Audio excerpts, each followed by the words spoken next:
Hey, hey, hey! What's up? What's up? What's up?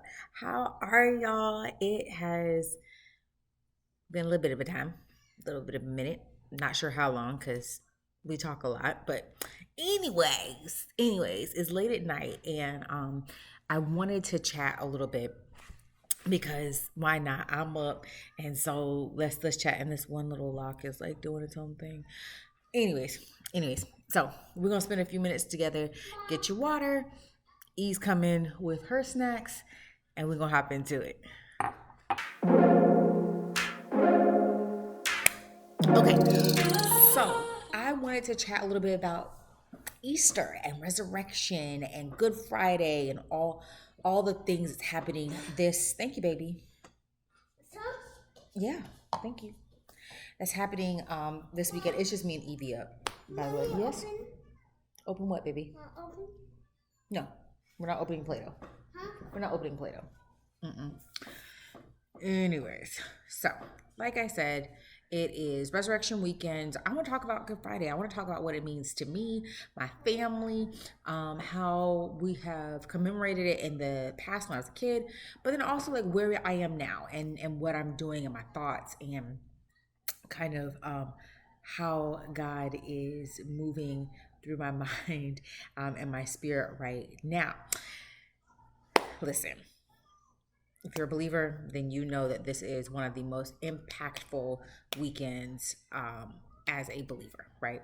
It is the death, burial, and resurrection weekend, and we commemorate that. And this is where Jesus literally took on the weight of the world, the sin of the world, and went to the cross for us who did not deserve it. And he went even when it was hard, even when, quite frankly, he did not want to. And he chose us over himself. And so that's the first thing that I always think about when it comes to resurrection weekend is that he was the ultimate example of choosing others over himself, of thinking of the greater good before he thought about his own personal gain. Because his personal gain would be to go back to heaven to be seated with his father without no problems, no beating, no cussing him out, no treating him crazy, no defaming him, no nada, right? That would have been personal gain, but he chose the greater good over his personal gain.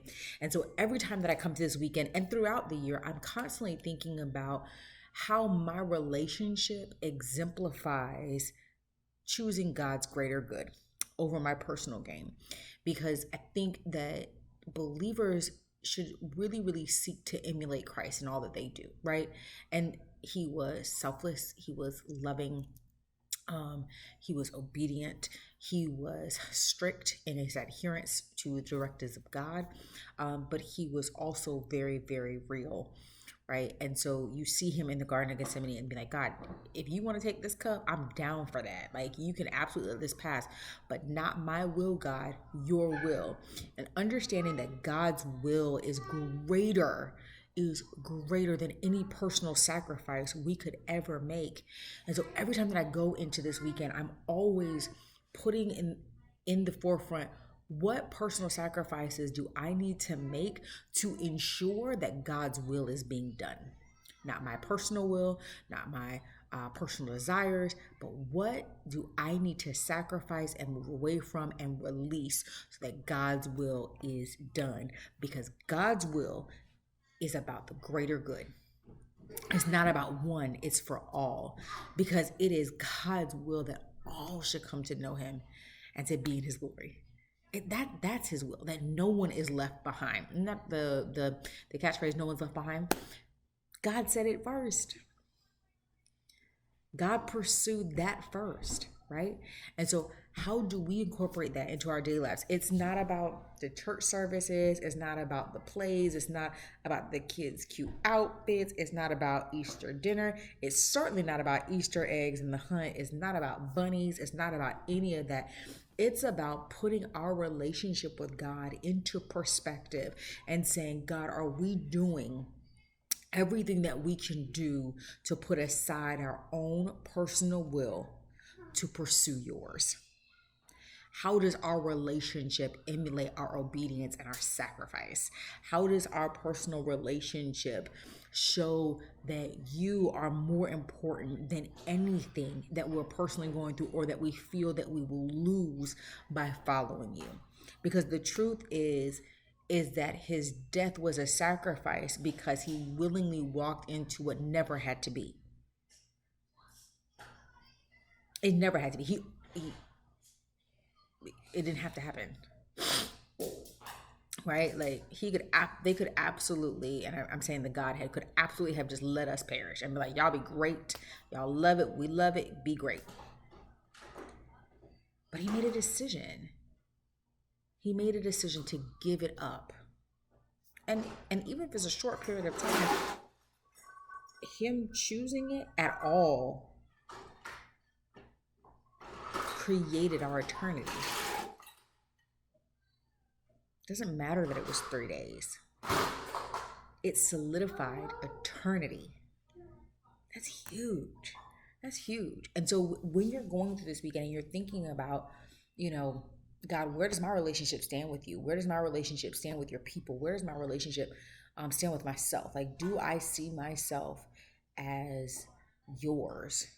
Do I understand that because of your sacrifice and because of my decision to accept the gift of salvation, I belong to you? Am I operating as though I am bought by you? Like I belong to you. Like I am a reflection of you. Do I act like that? Sorry, y'all, Nat. Do I do that? Like, I don't know. And that's something I want y'all to think about. Because as a kid, I mean, my personal tradition was to make sure I looked cute, got the plate that I wanted, and knew my Bible verses for the Easter presentation. Now what my parents were trying to do was making sure that we knew the story of resurrection, that we understood how important it was, that it is one of the most single important events in Christian history. Um, like they were trying to do all the things, but until I had my own relationship with Christ, that wasn't what I was thinking about. Now we never did the Easter eggs and the baskets and also like we never did that, so that wouldn't be a part of my traditions. And I'm gonna be honest with you, I don't really care if kids go and get eggs and have a good time. I don't really care about that. um I think it's a better use of your money to just buy the bag of candy for them and then sit down with them and talk to them about the real reason for the weekend and what we're commemorating. Because bunnies ain't have nothing to do with it. Bunnies ain't have nothing to do with it, unless you're talking about putting them on the altar for sacrifice.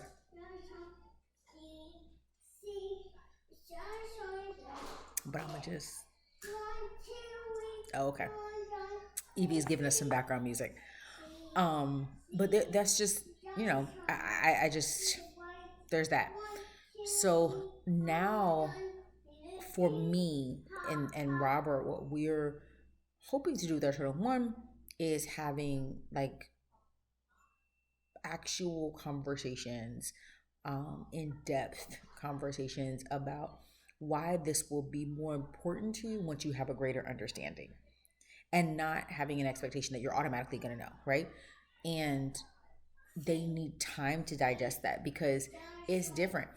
I honestly, I would love to get to the place where it's not about presentations. It's not about any of those things, but it's literally coming together and sitting and having the Last Supper together and really talking about in this moment, how did Christ feel when he was making a commitment for people he did not know in the flesh. He knew them in the spirit. He knew us in the spirit, but he did not know us in the flesh.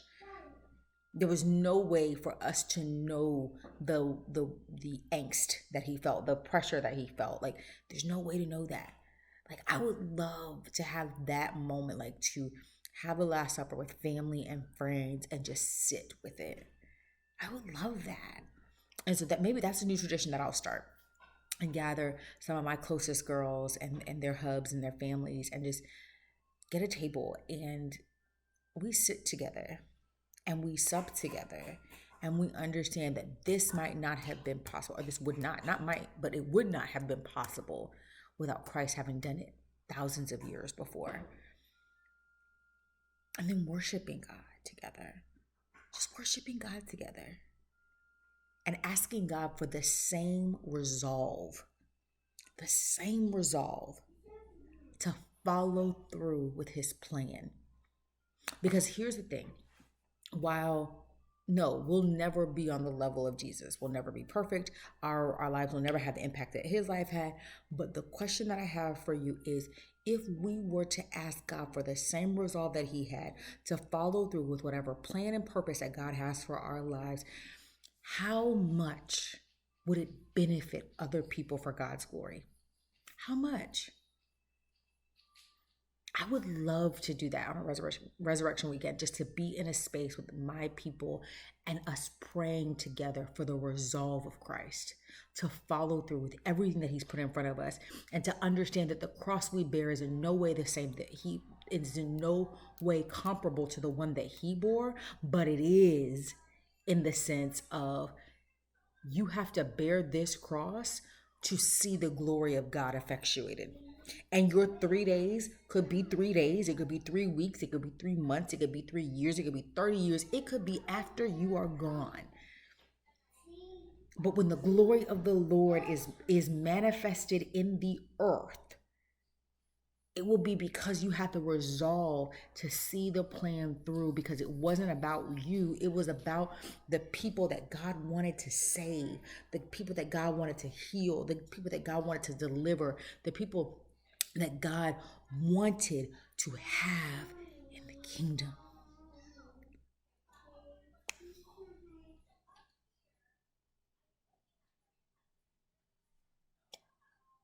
How dope would that be? How dope would that be?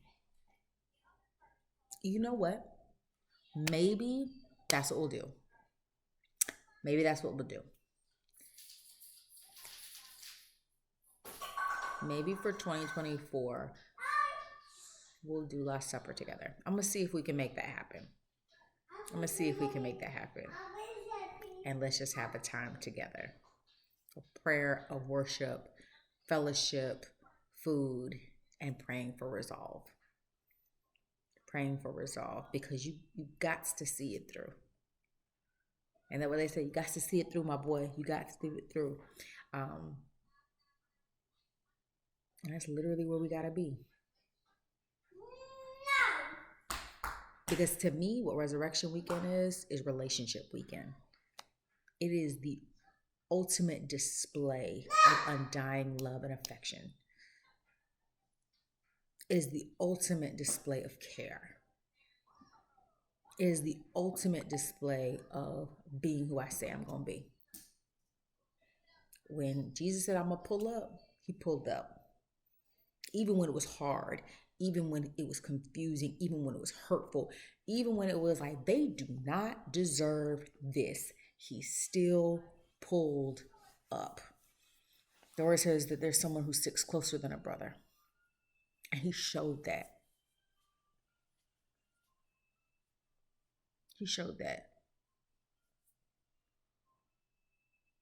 And then he went down and he got the keys. And he kept showing up.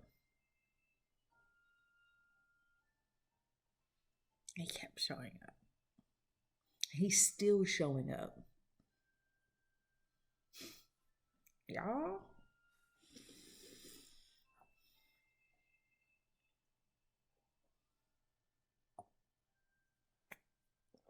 It's a thing. So that's all I want to talk about. That's it.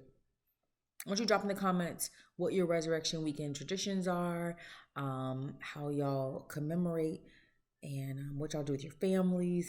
I do want to know if you got your Easter fits, because I think of Easter fits differently than I think of Resurrection Weekend, if you can't tell. So there's I don't. I don't have it. Y'all, when I tell you, I have, yeah. Mm-mm. My kids are gonna look cute though. But that's because I like for them to look cute. But they'll still be in jeans because that's what I like them in. They'll have a nice top though. But anyways, yeah, drop it in the comments. Let me know if you enjoy this conversation. Let me hear your perspective. Let me know if you would like to join me Resurrection Weekend in 2024 for the Last Supper. And maybe it'll be the weekend before, depending on, scheduling and things like that. But let me know if that's something that you would like to do. And maybe just some of us coming together, like a small group of us just coming together, having the Last Supper, worshiping, fellowshipping, praying, and asking God for wisdom and resolve. Let me know. And if you haven't already, I want you to subscribe. Join me on this journey of growth as the Pretty Crew grows, as God continues to stretch me, as I continue to push forward into my own purpose. And I'm resolved to do that. And then share it with others. I'd like to hear their thoughts too. Be good. Anyways, I'll see y'all soon. Bye, pretty one.